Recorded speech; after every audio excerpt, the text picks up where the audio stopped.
আত্ম উপলব্ধি এবং আধ্যাত্মিক মুক্তির জন্য কালী পূজা করা হয়ে থাকে। প্রত্যেক মঙ্গল এবং শনিবার মাতৃরূপে অথবা কন্যা রূপে কালী মাতার সাধারণ পূজা করা যেতে পারে। কোনো তান্ত্রিক পদ্ধতি আমাদের গৃহস্থদের জন্য নয়। এটা মাথায় রেখে খুব সামান্য উপকরণে কিভাবে প্রত্যেক মঙ্গল এবং শনিবার মাতা কালীর পূজা করে নিতে পারেন সেই ভিডিওই আজকে এনেছি। ভক্তরা প্রথমে একটি পরিষ্কার স্থান নির্বাচন করে, সেটা পুজো ঘর হতে পারে, সিংহাসনও হতে পারে, আলাদা বেদিতে বা আসন দিয়ে দেবী মূর্তি, কালী মাতার মূর্তি কিংবা ফটো স্থাপন করা যেতে পারে। কর্পূর জল, পঞ্চামৃত অভিষেক করে নেওয়া যেতে পারে মাতা কালীর মূর্তিকে। ফটো হলে শুধুমাত্র কর্পূর জল দিয়ে পরিষ্কার একটা কাপড়ে মুছে নিলেই হবে, তাতে অগরু দেওয়া যেতে পারে। তারপরে আতর মাখিয়ে নিতে পারবেন, একটা কোনো ওড়না বা লালচেলি মাকে অর্পণ করে নিতে পারেন। এগুলো পুজোর সাধারণ উপকরণ হিসেবে প্রয়োজন হয়। পূজার জন্য সাধারণত লাল ফুল, বিশেষ করে জবা ফুল ও বেলপাতা অবশ্যই জোগাড় করার চেষ্টা করবেন।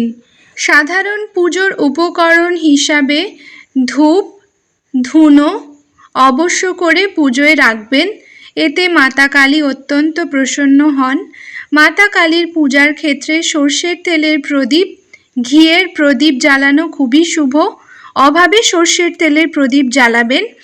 প্যাড়া বা যে কোনো মিষ্টান্ন, সন্দেশ, 5 রকমের ফল, অভাবে একটা ডালিম কিংবা লাল রঙের যে কোনো ফল অথবা অন্যান্য নৈবেদ্যও ব্যবহার করা যেতে পারে। খেয়াল রাখবেন বাড়ির পুজোর নৈবেদ্য হিসাবে অবশ্যই যেন সাত্ত্বিক আহারই মাকে দেওয়া হয়ে থাকে।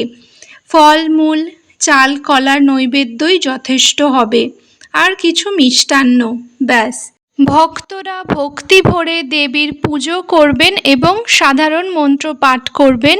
ওম ক্রিম কালিকায়ে নমঃ 108 বার এই একটি মন্ত্র জপ করলেই হবে।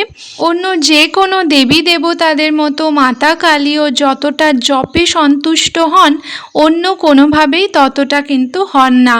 মন্ত্র জপ শেষ করে ঠাকুরের আরতি করে নিতে হবে। ঘিয়ের প্রদীপ দিয়ে আরতি করলে, কর্পূর দিয়ে আরতি করলে মা বিশেষ প্রীত হন। চেষ্টা করবেন এইগুলোকে পুজোর উপকরণে ব্যবহার করার। তারপরে দেবীকে ফল, মিষ্টি, অন্যান্য নৈবেদ্য উৎসর্গ করে কিছু সময়ের জন্য পর্দা করে দেবেন। পুজো শেষে পুজোয় কোনো ভুল ত্রুটি হয়ে গেলে ক্ষমা চেয়ে নিয়ে দেবীর কাছে আশীর্বাদ প্রার্থনা করে পুজো সমাপ্ত করবেন। কালী পুজো সবসময় মনে রাখবেন, যে কোনো ভয় ভীতিকে দূর করার জন্য, আত্ম উপলব্ধির জন্য, আধ্যাত্মিক মুক্তির পথে অগ্রসর হওয়ার জন্য মাতা কালীর পুজো করা হয়ে থাকে।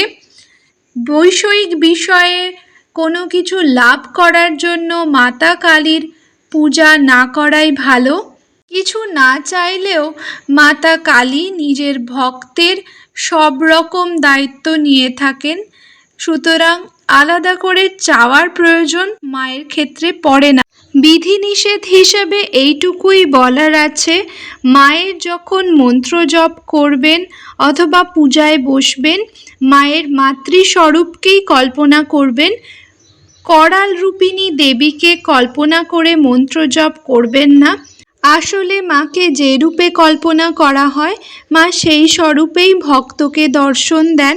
সুতরাং মাতৃস্বরূপে, কন্যা স্বরূপে, বালিকা স্বরূপে মাকে কল্পনা করে পুজো করুন। তবে আর বাড়িতে মাতা কালীর পুজো করার আগে ভাবতে হবে না যে শ্মশানচারী দেবীকে বাড়িতে নিয়ে আসছি।